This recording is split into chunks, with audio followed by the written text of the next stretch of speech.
Hello, boys and girls. This is Miss Lester, and I'm going to read to you Berlioz the Bear by Jan Brett.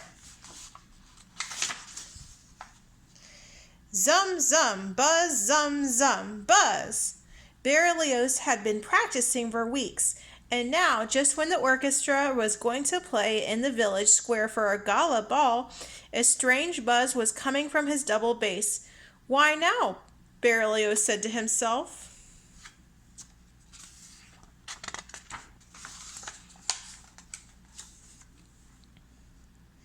The musicians arrived with their instruments. As Berlioz watched them climb aboard the bandwagon, all he could think about was his buzzing bass. What if his bass buzzed during the ball? What if the dancers stopped dancing and laughed at him? Zum, zum, buzz, he imagined.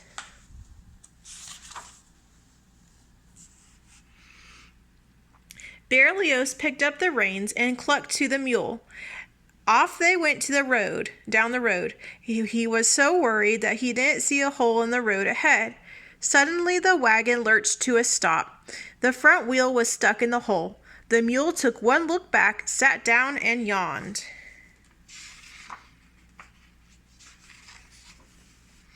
"Oh dear," said Berlioz, as he tried to get the mule to stand up and pull the bandwagon out of the hole. "What can we do? We'll be late for the ball."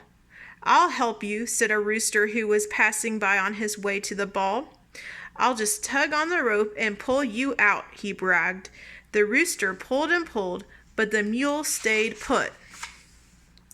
A tabby who had been watching from the top of a fence spoke up smugly. "That isn't a job for a featherweight," he purred.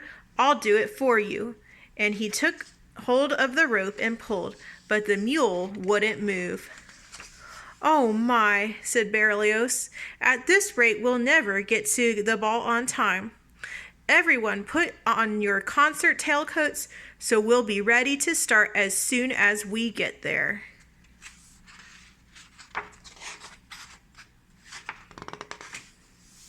Just then a schnauzer came trotting over the hill. He took one look at the cat and sniffed. "A fur ball like you can't pull a bandwagon. Here, let me have that rope." He panted and pulled, but the wagon stayed in the hole. Berlioz handed out the music. "Everyone, take out your instruments. We'll start tuning up here." Along came a prancing billy goat. He looked at the schnauzer and snorted. "Move over, Squirt, and let me do it. I'll have this wagon out in no time." The billy goat strained forward, but to his surprise he got nowhere. Berlioz checked his pocket watch. There wasn't much time left. He was about to give up when he heard a new voice. "Allow me," said a plow horse coming across the field. "This will be easy. I spend my days pulling." But even the plow horse couldn't move the mule.